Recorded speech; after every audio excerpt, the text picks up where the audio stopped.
Welcome. I'm Danielle Sally. And I'm Eva Fusa. And you're listening to Ghost Boss, stories about the freelance afterlife. Hey, Ghosties! Hey! We're back for part 2. That's right.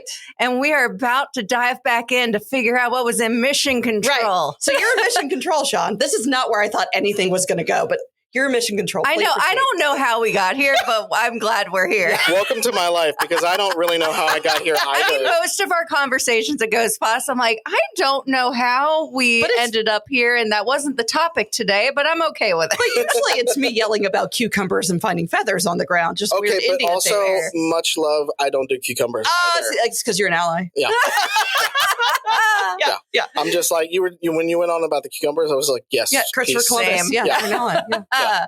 All right, so you're in Mission Control. Take Yes. us back. Trying to figure out why you're here. No, I really was trying to figure out why I was here. Yeah. And at the time, they were like, well, we needed somebody who can program manage all of the things that need to happen with this. And at the time, they didn't have any of the marketing or advertising for this mission figured out. Mm-hmm. Nobody did. And so I'm meeting people who was our main partner from Lockheed Martin.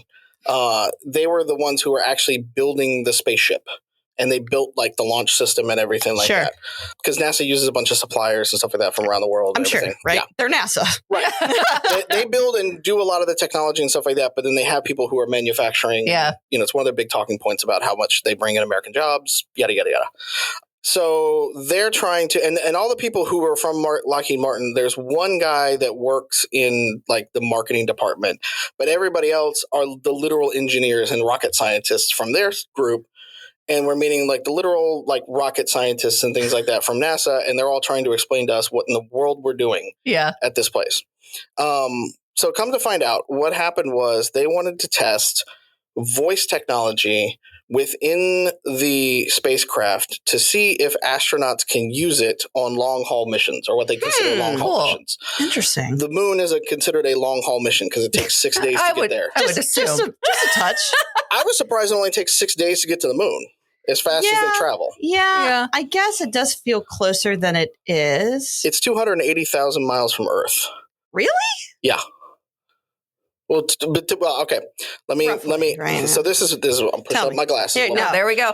There was also another person there named Shawn, which he got nicknamed Cooler Shawn because he was the. Stop it! No, I gave him that name. He was the rocket scientist, so I was like, "You were Cooler Shawn." There's an Eva more in Colombia, so sometimes people call me Eva less. I did not give myself that name. No. Nor did she. Okay. Man. So the whole kind of crux of it was they wanted to test, like, when you're in basically a tin can, Right? because Going to the moon. Orion, which was the name of the spacecraft itself, looks a lot more like Apollo does than what the shuttle from us growing up in the 80s. We're used to the shuttle. Yeah. Which I come to learn that I could actually fit into. So I climbed in the shuttle Wow. at Mission Control. I was like, because it looks like an airplane seat and stuff like that. I was like, oh, I could have been one. Yeah. It was like that one time I went to space camp in Alabama. I could have done this. Like, it's great. And you became a creative director at Amazon. Right. God, Shawn. That's why you're not cool, Shawn. Exactly. But yeah, they wanted to test. So when you're in the International Space Station, or when you're on mission, every moment of an astronaut's life is dictated to them. It is done in a logbook and everything like that. You're very strict about when you can go to the bathroom, when you can go to sleep, when you can eat, when you do this experiment and stuff like that, because there's a whole group of people at Mission Control monitoring your life to make sure you don't die, and then B, all the experiments that you are doing in real time. So there's multiple teams keeping track of all these like safety measures, everything like that. And if you are working with your hands in space and you want to make notes and things like that, you literally have to stop, turn, start typing on a computer, and then turn back to whatever it is you're working on. And they wanted to test all these different sort of ways to see if they could make all of that stuff a little more streamlined, to where if you just wanted to like take notes or something like that with your voice, or like just change the temperature, you know, things that Alexa does every day. You know, or play music to go to sleep to, or I'm starting to connect the dots. Yeah. Look at us go. So the birth of Alexa actually became, if you don't know, Jeff Bezos starred in Star Trek. the new ones. I did not He's a know huge space nerd. I'm learning so much today. That's why he owns Blue Origin and stuff like that. He's I knew a that big part. space nerd. Okay. If you ever go to his office and he's not there anymore. But if you went to his office at Blue Origin, there's all these beautiful space photos and things like that. And he had it up in his conference room and stuff. We all knew he's a big space guy. Sure. So that was the birth of Alexa. It was supposed to be the computer from Star Trek, but on Earth. Okay. And so then it started clicking. I was like, okay, so that's why we're here. Got it. We're literally making science fiction be science fact. Wow. And then they were like, okay, but there's going to be no astronauts going on this particular one. So now we've got to figure out how to talk to it from Earth into the spacecraft and have it execute commands. Okay. And do things in space to prove that we can do it. Yeah. Up to 200 to 80,000 miles away. Now, is Alexa on the market at this point? Yes. Okay. So it had been on the market for a while. Okay. But the whole kind of like thing about it was always very Earth-based kind of stuff. Yeah. They were like, well, now you've got to figure out how to put it into a command console and have it radiation shielded and force shielded because we're literally going to throw this thing in the can and send it up there. To space where there's a lot of force and a lot of radiation. There's a radiation belt. I forget what it's called. Y'all can tell us in the comments or whatever like that. But there's a radiation belt. Yes. You have to get past through it. Yeah. And a lot of electronics just die. They die, correct. Because they're not radiation shielded and stuff like that. Or they're not radiation shielded enough because we don't have to test anything that high here. Exactly. Yeah. So a ton of engineers are coming together to figure out all the hardware and the software and how to make it work. It was a huge undertaking, to say the least, kind of piece. But it took UX and everything to like do it because we had to have an experience that like, and we interviewed astronauts and things like that to be like, so what would you want to do with this kind of thing, hypothetically? Right.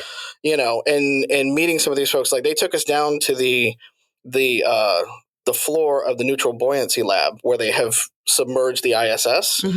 And like, we're talking to the people who are handling the astronauts and stuff like that. And one guy I will never forget, he's like, oh yeah, I'm a Navy SEAL. Just and I'm like, just casually. He's like, oh yeah, I'm a Navy SEAL. I was also a paratrooper and stuff like that. And you're like, I'm from Goose Creek, South Carolina. Yeah, and I'm just like, follow that up. Yeah, I'm like, I make pictures for a living. I print pictures. I draw things. Yeah. And he's like, and yeah, I'm working on my second doctorate so I can try to be an astronaut. And I was like, you're not an astronaut yet with 2 doctorate degrees of being a Navy SEAL. And oh, by the way, he's cut, fit, and right. Well, like, of course. Right. And he's the safety officer for while they're down there. So he's scuba trained on top of everything. Oh, like, I went to J school at the University of South Carolina. Go Cox. Like, what are you supposed to say? You're not even cool, Shawn. Right. And I'm just kind of sitting there. It's another one of those moments where I'm just like, why am I here? What's happening? Picture. Yeah. Why am I here? Yeah. So like it's like that's like literally like these astronauts are like badasses. Yeah. Like the amount of like information, knowledge, fitness, everything that they've had to go and do any mission into space. Yeah. Is insane. So like now we're really getting into the crux of like why we're trying to do what we do. And what it became was I sort of became the creative director for this entire project. So the UX side of things. What did the experience look like inside of the spaceship? And we had a whole UX team that was working on it and things like that. But like there were visuals that would come up. What did it look like with the music that was going to be played and stuff? Okay. Because the other thing you wanted to do was to be able to see, can it control? Now, of course, let me back up. NASA was not going to let us actually fly the thing using our voice. So there's only so many things. So why are we here? Right? What are we doing? I asked. What about Cool Shawn? Cool Shawn do it? Can he do it? Actually, he was a former flight director for the ISS. So yes, he could have taken over and flown it if he needed to. So that was sort of the piece of it was like, okay, so NASA's going to allow us to do certain things within this, which has never been done before. They don't. Obviously, as you can imagine, they don't want to open up anything to outside groups. Sure. Because there's a lot of safety issues and stuff like that could happen. If anything goes wrong, suddenly you're losing a multi-billion-dollar spacecraft that is supposed to come back to Earth, and be reused and things like that for it. So we had a very specific set of things they would allow us to do, which means we could have put our own onboard lighting systems and things like that could be controlled, music. But then they also kind of told us, they were like, okay, but we'll give you all the telemetry readings too. So like you could literally be like, Alexa, tell me where you're at. And it would come back and tell you, oh, I'm this many miles from the moon. Okay. This many miles from Earth, traveling at X number. And you could drill down as far as you possibly wanted to in the telemetry for it. That's something NASA's never done before. Yeah. Interesting. And so they came to us and they said, okay, we also want to be able to reach people on Earth. They wanted to get the word out about this because it was the first time they would have been back to the moon in over 60 years. So Artemis 1 is meant to put the first woman and the first person of color on the surface of the moon. It'll be Artemis 3. Artemis 2, they're going to take people around the moon like they did with the Apollo. Artemis 3, they got a lander. It's just so wild that it's been 60 years since we've tried to go to the moon. Yeah. Right. I guess with exploration and robots, they've been able to get the information they need. And they're like, it's the moon. We know what's happening with the moon. For the most part. What they want to do is basically go build the moon base so we can use the moon to blast off to Mars. So they're going to build something that's a gateway. Got it. So have you ever seen like Stargate and all that kind of stuff where like they literally come in and then like it's a refuel and then shoot you back off? And if this is something that everybody knows and Google is free, I apologize for asking so many questions. I'm just not, this is just not one of my things. It's like, I just don't it's know. okay. I don't know a lot of this stuff. I had to learn it all in real time. Okay. Yeah. All right. So it's not just me. I'm like, is this common knowledge? Okay. Yeah. No, I had to learn it all in real time. I was like, so what's the whole point of this? Like, what are we doing? Like why are we doing this kind of thing? So we did the moon and clearly like we're good. So what's happening what's now? next? Why are we doing the moon? And that's, I mean, I'm all about like, hey, women should do stuff too. And people probably should but is that all we're doing? But no, there's a lot more to it than that. Right. Yeah. Like the crew that they have chosen to go to the moon includes like some of the best and the brightest in the astronaut corps right now. And what they are really trying to do, and they know they're not going to be the ones to make it to Mars because it's going to take us many, many, many, many years to get anywhere. It takes, I don't know how many years now to travel from the moon to Mars to begin with. I'm going to look it up since we're talking. How long? And so like a lot of that kind of stuff was kind of come along with it. And so we had like three major pieces to it. We had what actually would happen inside the spaceship. 9 months. Sorry to interrupt. 9 months. 9 months. All right. Okay. And that's without any extra thrusters or anything like that. And that's if everything goes according to plan. Yep. And then you've got to blast off and come home. Well, and then I do read a little bit of sci-fi, not a ton, but like the whole concept, like time changes as you go. So like it takes less time to get there than it does to come back, or is it the other way around? It depends on the gravitational, like, because we slingshot around. Correct. To get some of our stuff. Yeah, I know a little bit. This is all trajectory things I learned in real time. Yeah, I've read some Andy Weir. Like, I got it. I'm good. But yeah, it's always fascinating too, like, because you leave and then you come back older than you were? Like time, is that might just be if you go really far away. I think it's when you go really far away, but like literally like an Earth, our year is based upon how we on the third rock from the sun go around the moon. Yeah. Whereas Mars, fourth rock, further out, longer, the year's longer. Exactly. Right. And so the whole kind of piece to it was like we had the three different parts. We had what was happening inside the spaceship itself. So that was sort of what we called a technical demonstration experiment, kind of thing. They always have like everything is acronymed and named weirdly when it comes to the government. It just is. So they call it a technical demonstration. But there was everything that was happening inside that piece. And we could have done that completely behind closed doors and just tested it and never mentioned it to the public outside of what they have to disclose. But what they really wanted to do was actually reignite like the public passion for space exploration because it had been 60 years or so since we've been there. The space shuttle program had been shuttered for a while. We're still doing things in the ISS, but now commercial spacecraft had come in. But let's be honest, it's just a bunch of white dudes playing with very phallic-shaped rockets. Are you telling me they're just trying to colonize new things, Shawn, as an Indigenous woman? I mean, you saw the IG text I sent to you on Indigenous Peoples Day. Yes. It's very much, that kind of stuff doesn't really inspire like the next generation. Like there's a lot of people who may want to work in those areas, but like it's not like Apollo when we put somebody on the moon. Well, yeah, because it's capitalism and I mean, I know we're gonna go throw a space junk into space. Yeah, and I mean, I know I throw the term like colonization around a lot, but like that's literally what this is. It feels very different than like true exploration and science and trying to figure out what else is out there. It's like no. we're done with Earth. We're going to go we're going to take over something else. And like rich people are going to go build condos there. It just feels wildly different than we are trying to explore space because we don't know enough about it. And that was the big kind of piece with NASA stuff is they really wanted to know a lot of the things, because they're such a catalyst for so many technological changes on Earth. Sure, yeah. And so we started, so that was sort of the first part was what was happening inside the exploration experiment itself.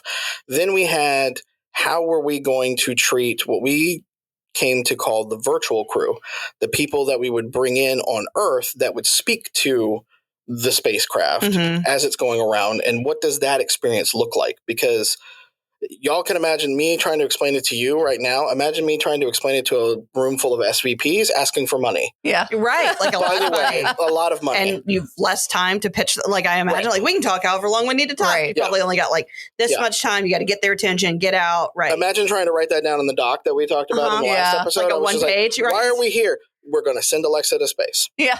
Okay. Excuse me? Yeah, right. Yeah. Read more for further details. Kind of thing.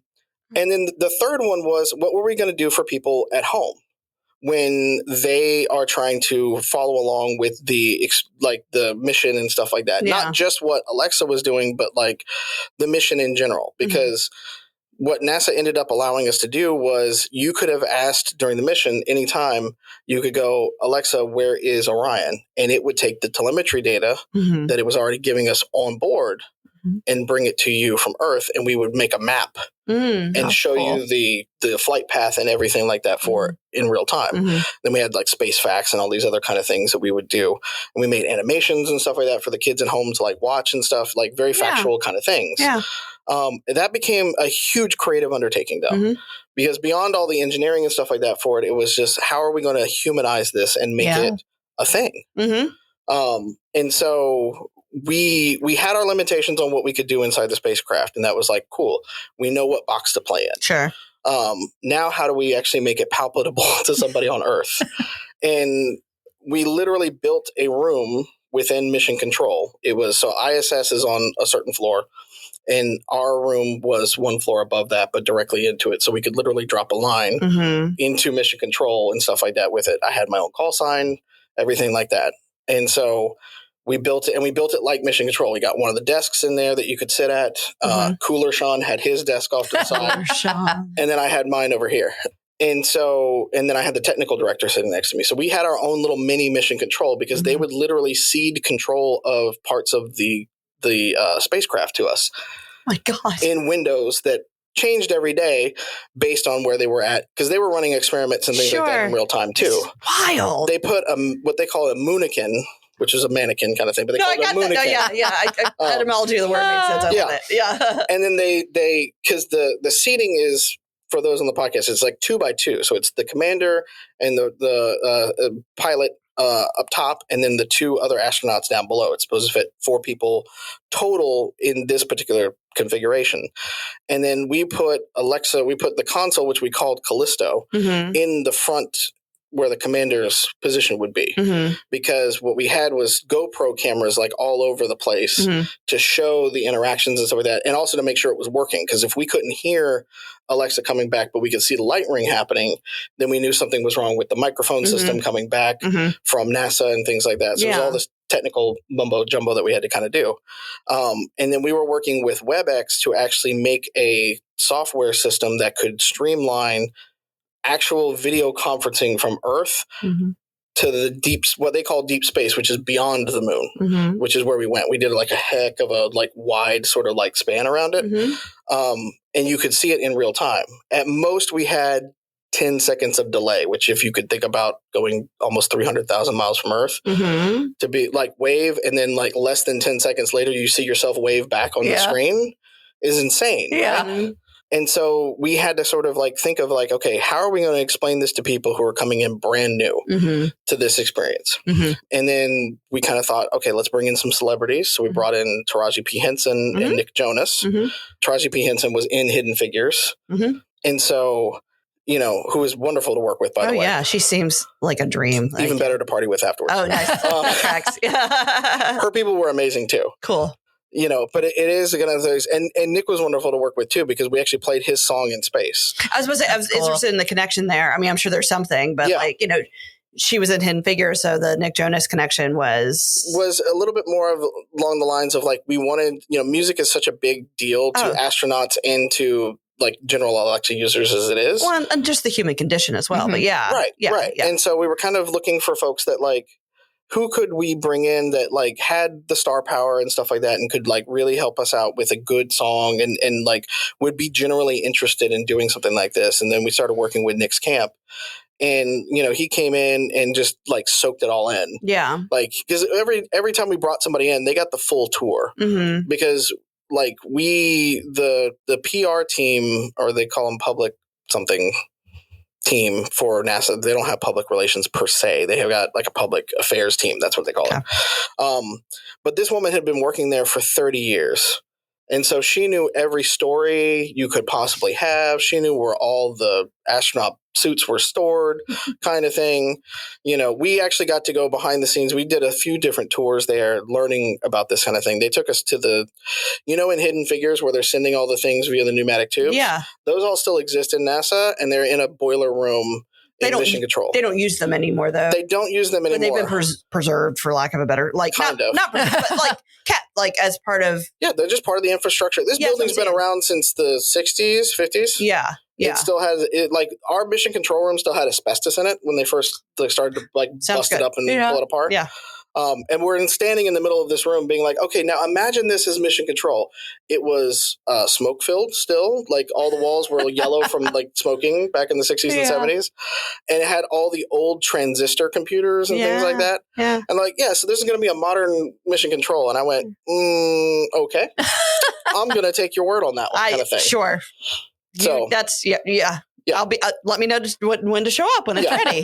Many creative meetings later, and then we finally kind of like, here's what it's going to look like, and the design of it, and the lighting and stuff like that for it, and all this kind of stuff. Like all these like we made it like a. NASA doesn't want to kind of say it like that, but we did kind of make it a little bit like a studio where it had like the piping and stuff at the top. You have to. I mean, it has to make sense in that way, right? Yeah. Like we had 10 production ready cameras around the room to capture every moment of what was happening. Yeah. And then NASA had their own cameras on top of it, because everything that happens inside Mission Control is now public history. Oh, yeah, absolutely. Which I got chided for cussing on the Mission Control thing, because I went shit one time. And they were like, and then I heard the head of Mission Control come in and be, can we please, let's not with the 4-letter words on the public record. And I was like, oh shit. Danielle lets our guests cuss on the podcast. I don't get to cuss on the podcast. No, you can't now. Remember we said Mina did it first, so you're our second cuss word. No, when Mina did it on the podcast, I was just like, thank goodness. Thank God. I know. So like we go through all of this kind of stuff, and there's like, these are all like creative decisions at the end of the day, because the lighting in the room has to be a certain way for cameras to pick it up and to like put the ownness on the people in front. Because in all of the recordings, you can see my bald head in the background because I turned into myself and another person from Lockheed basically turned into the directors. Sure. And these were videos that we were shooting of the people doing the experiment and stuff. Yeah. And part of it was we were going to make these long form sort of documentary videos about the process and everything like that. And the first couple of ones with like Taraji and Nick and stuff like that, it's like, okay, they're big and splashy. People know them and stuff like that.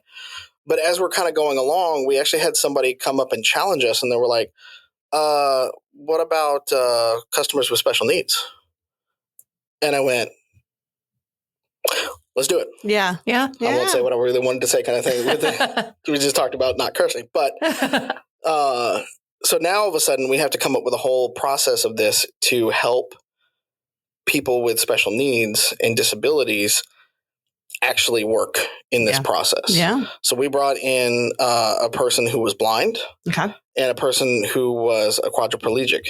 Oh, okay. And they both used Alexa every day to actually do like common tasks. Sure. Like that. Yeah.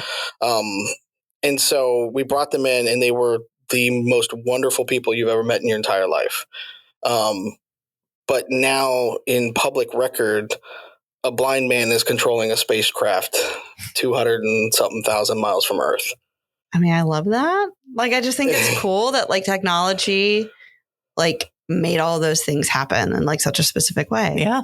I think it's cool. But all that became parts of the story that we wanted to tell. Yeah. It became more about inspiring the next generation. Yeah. And inspiring the possible. Yeah. Than any type of like corporate goals or anything that you could get out of that kind of stuff. Like we made it very much a big deal about what the impact of the technology and what everybody coming together could do in that moment. Yeah. Versus, you know, the technical achievement and stuff like that. Like there was a lot of firsts and technical achievements in it, and everybody, you know, rightfully should be proud of the things that they did. But the ability to really push it and allow these people who are, we pulled them off the street almost. Right.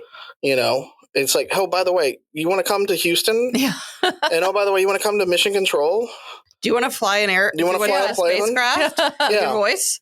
Come on. Yeah.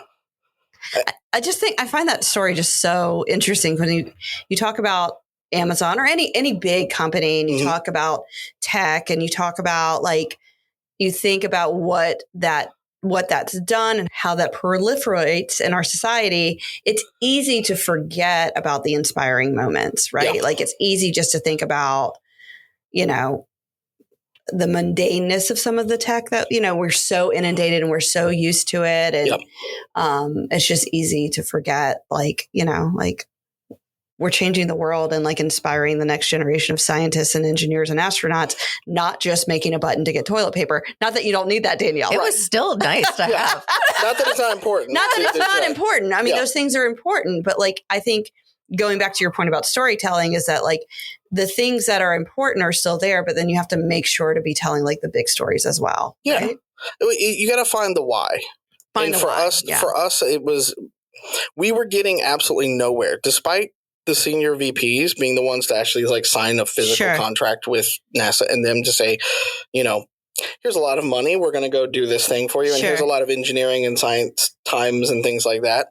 They wanted us to like make it worthwhile. Yeah. And they were like, you know, you figure it out. You tell us what the goals are and things like that. But general brand stuff is what you need to focus on. And we went, okay. Yeah. So then we kind of had to figure out like, what was the interior goals and things like that as we went. And some of the research we did is we found out that like kids would rather be YouTubers than to get into engineering and science and things like that.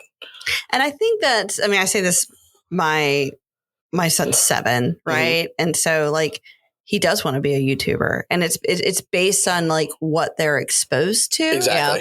Yeah. It's just what they see. Like we didn't have YouTubers, right, growing up, so we had astronauts to look exactly. up. But like to your point again, like if we haven't had like a major mission in 60 years, exactly. Like like where is this in like, you know, the cultural touch points for kids to be inspired, right? But the thing that we learned as we were diving further into this as part of it is like everybody, when they started talking about space exploration, everybody kind of had this like look of like childlike wonder. Like when you go and you look up and you can actually see the stars and it's not like light pollution and stuff like that. And you're like, what's out there? Like every one of those things is a sun like ours. So like, what are the possibilities and stuff?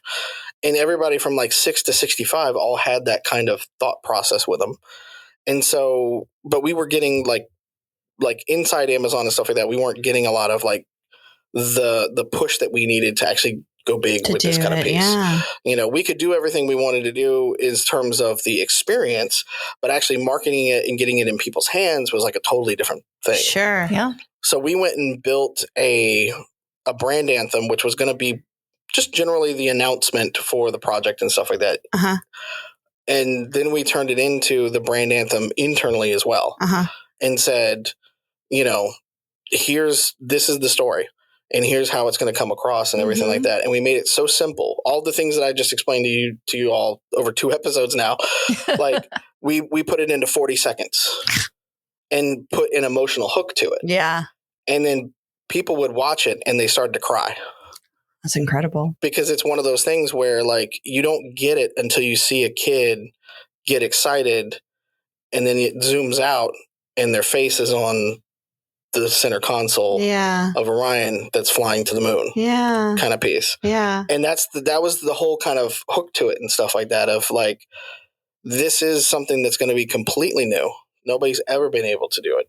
And it was the idea of connecting you at home to this mission in a totally different way, using a realistic scenario that like anybody off the street would be in this production that we were putting on essentially for as an experiment, like a legitimate experiment, you know, to go to the moon. And so then we started bringing in folks like Emily Calandrelli. I don't know if you're used, she's had a Netflix show and stuff like that. She's a huge, she graduated from MIT.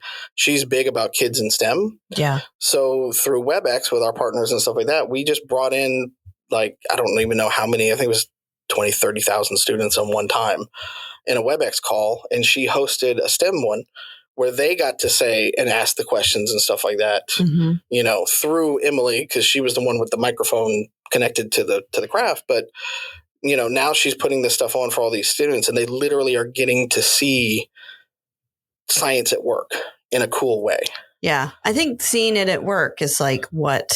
Yeah. That's the hook, right? Yep. And that's part of why like kids all want to be YouTube. Not all of them, but like it's because it's what they see, right? It's like, what they see and what they perceive as fun and profitable and I might be able to make a career out of it and stuff like that. Right. Or they may, but also I think you'll probably find kids who like want to be doctors because they've seen a doctor. Exactly. Right? Yeah. Like literally like they want to be a lawyer because they've seen a lawyer. They want to be, I mean, they want to do this because they've seen this. Yep. Yeah. So like, I just think it's so important to be showing kids like, this is what this career path can look like. Like this is still a very real career path. It is. Yeah. And it's such a visceral sort of reaction that we were getting from folks. Oh yeah. It's long since I've talked about it for a long time because it's such an impactful thing on my life to be able to kind of say like, okay, we did this sort of piece, you know, and to be part of literal history, that's crazy. You know, and then I tried to last time I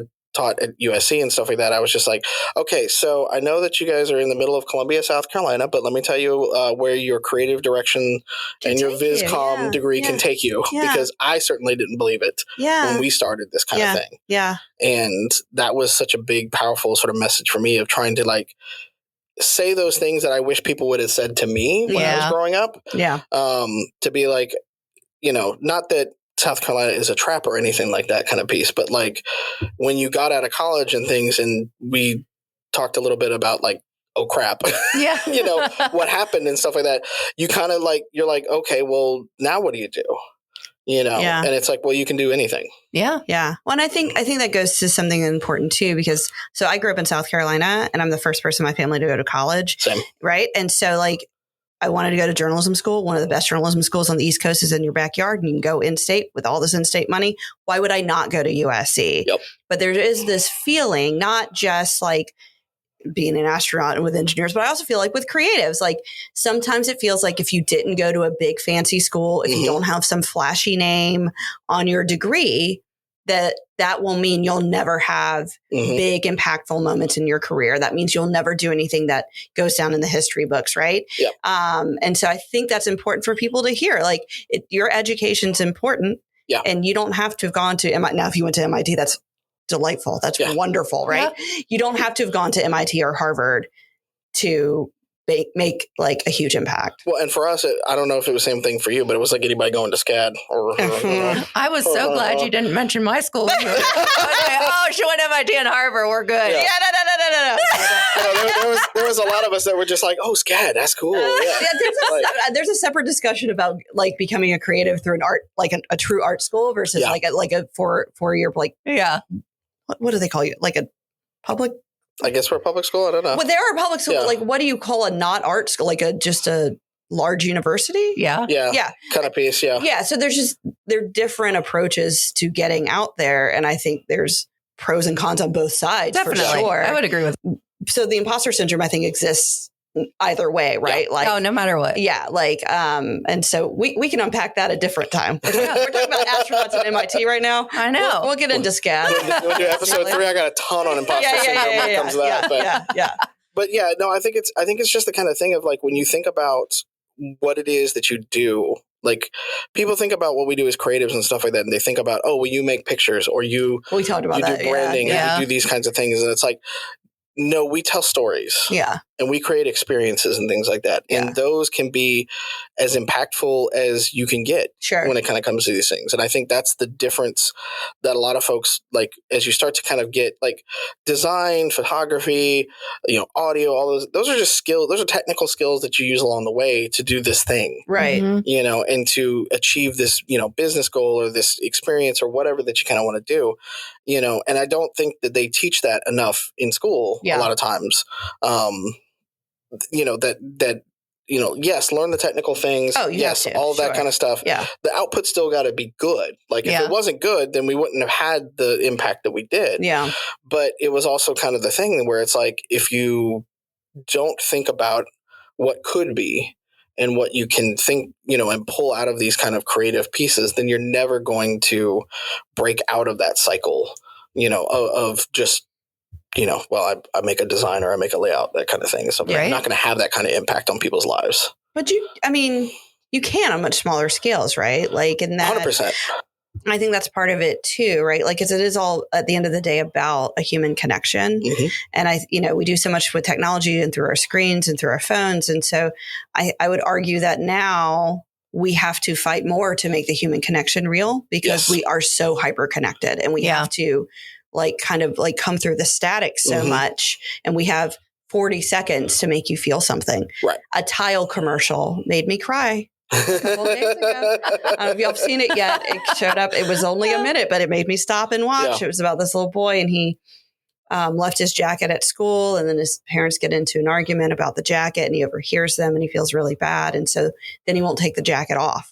So the whole commercial is him growing up, and he wears it to his high school graduation, and he wears it on his wedding day, and he's wearing it when he's holding his son, and the beginning he's 6 years old. Yeah. And it's this whole thing. And I'm like, oh my God, what is this? What is this commercial? Is it going to be about parents getting along more? And I know, right? That's all I'm taking out of this. It was a tile commercial because they were if you hook the tile to his zipper, you would have been able to find the jacket. Yeah.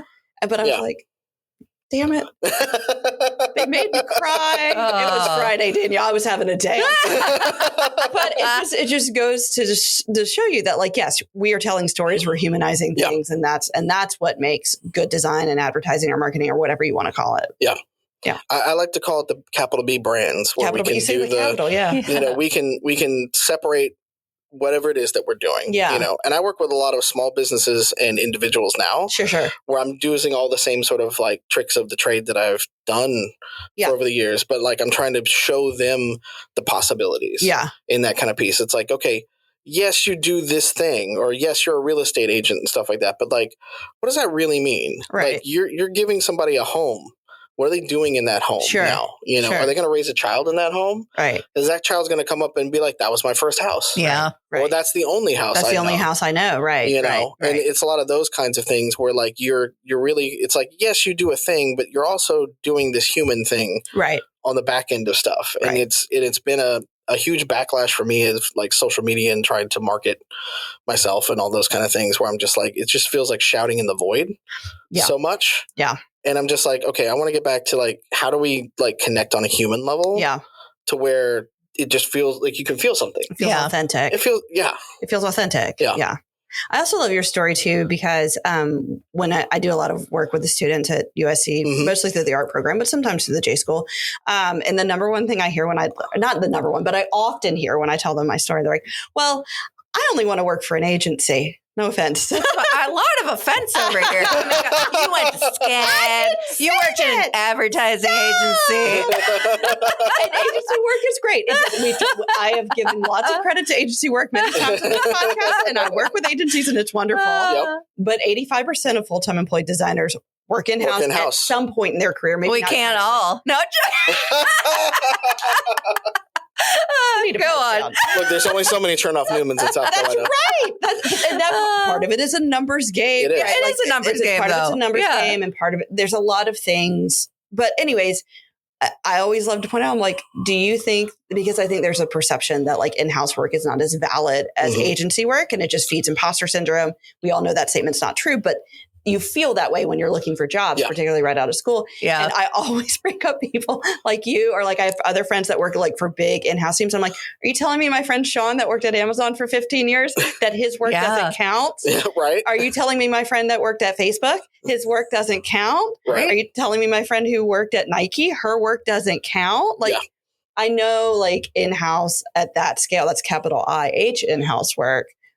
But like we also tend to run our things like in-house agencies. Yes, in fact, there's entire groups for that because each product line and things like that was sort of our client. Yeah. And then you have to balance out the clients and things like that for it. So like we get a lot of people who came from agencies that would come in-house. Yeah. And they were just like, oh, okay. And they just slot right in. Because it's just like, I mean, there's places here in Columbia that do that. The first place I worked, they've grown tremendously since I've been there, but they are bigger than almost any agency in town now because they have like 20 something people.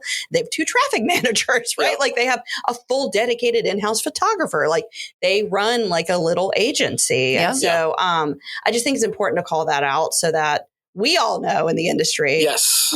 I'm not sassing at you for being. That's fine. I'm here. The Aries needs to pipe down. It's just the face that's piped up. I'll give you an example when it kind of comes to it, how we did these sort of things. So when a lot of our junior designers, when we started, with pieces, and they don't even really call them like junior designers. I think we're finally getting to like the normal junior, senior, that kind of level. But, they would rattle off 20 or 30 what we called gateway banners. So Amazon.com homepage, it's the big, kind of banner at the top and stuff like that as you see, and then it kind of rotates through and stuff like that. And it's evolved over the years and things, but like they would sort of like, especially a lot of people out of college would sort of be like, oh, well, you're just having me make it like these little crappy ads or whatever like that. And I would always remind them, I'm like, okay, that crappy ad is going to be seen by like 2 billion people before lunch. So good luck. Right. Like, also, there's something to be said. It doesn't matter what, like freelance, in-house, agency, doesn't matter. You're going to do a lot of like not glamorous stuff. 100%. And like those banners, I actually would call glamorous because a lot of people are going to see them. But my point is like you're going to do a lot of stuff that like when I got hired at my first job, like I did all the business cards. There's like 6,000 people at this company. And so like I kicked out like 15 business cards, like couple times a week. Like I would sit down and do them on Mondays and Thursdays. And like, did it feel a little like grunt worky? Yeah. Am I the most junior designer in this shop? Yes. Was it a really good exercise and like being like really like specific and like detail oriented and consistent? Like it was incredibly important because for some people that is the only touch point they have with this brand. Right. It's this business card that somebody's handed over. Yeah. So like eventually I got to do cool stuff like billboards. Yeah. But you got to start making banner ads and business cards. Yep. And I think it's one of the things that it gets lost with a lot of capital D design folks and stuff like that is the process. And that was one of the things that we worked at. Like I had folks who were very technical with design build me processes where like there's automation built in. You could start working on the big, images for an ad, and then it would all, Photoshop was. We coded Photoshop in such a way where it would make all the smaller ones for us. Yeah. So then you're not spending... Teach it the actions. Right. You teach it... Well, you'd run through the actions, then we pulled in XD and did some stuff before XD started doing weird things. And now we started building our own software. I'm like, yes, sir. Don't worry. I was... episode 4, where you and I can talk about XD and Figma all day long. And all of those kind of pieces because like it was such a missed opportunity, right? Yeah. And then so eventually we just kind of had to like build our own platform to do a lot of that kind of stuff because it just wasn't scaling to what we needed to do. Right. But without thinking about your process and stuff, like you said, the 6,000 business cards and stuff, you get really quick at like, okay, how do I turn something around in like a short amount of time? Yeah. So then when you're on literal deadline to do certain things or like high stakes deadlines and stuff, now all of a sudden you've got this tool set that you didn't have. Sure.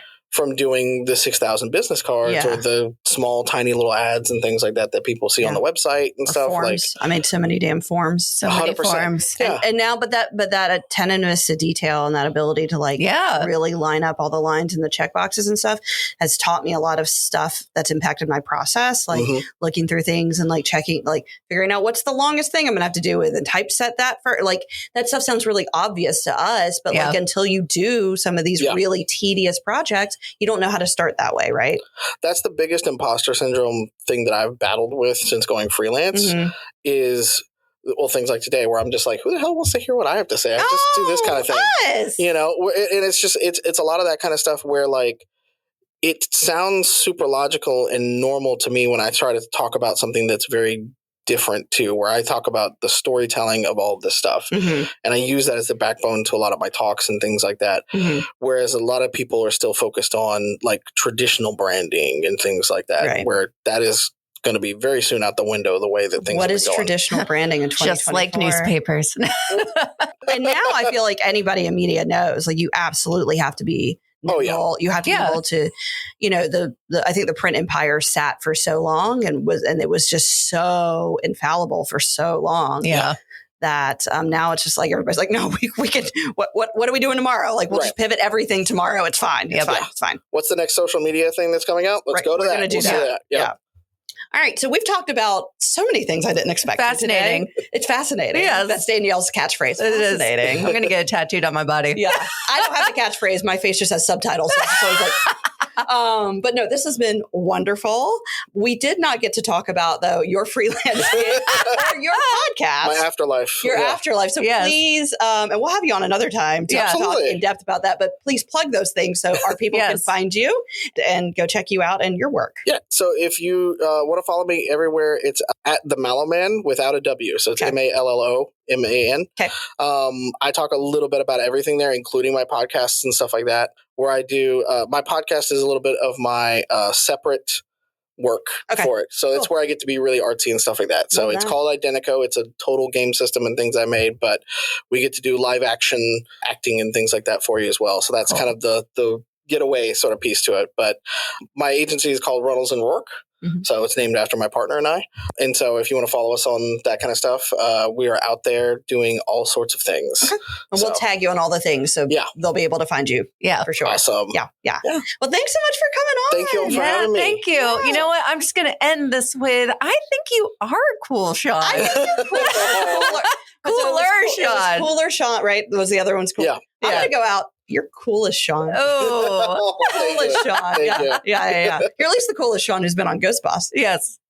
Well, I appreciate it. We say that without a doubt. Yeah. There's been no other Shawns, but we're doing great.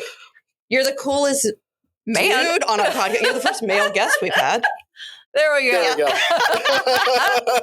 Well, thank you again so much for coming on. This was great. Thank you. And it's awesome catching up. Yes. It was great to meet you. It was great to meet you as well. Yeah. We let the SCAD girl hang out. It's fine. That's nice to be around. All right, everybody. Thank you for listening. Thanks, everyone. Talk to y'all next week. Bye. Bye. Remember to follow us on Instagram at Ghost Boss Podcast. And also, please like and review us on your favorite podcast app.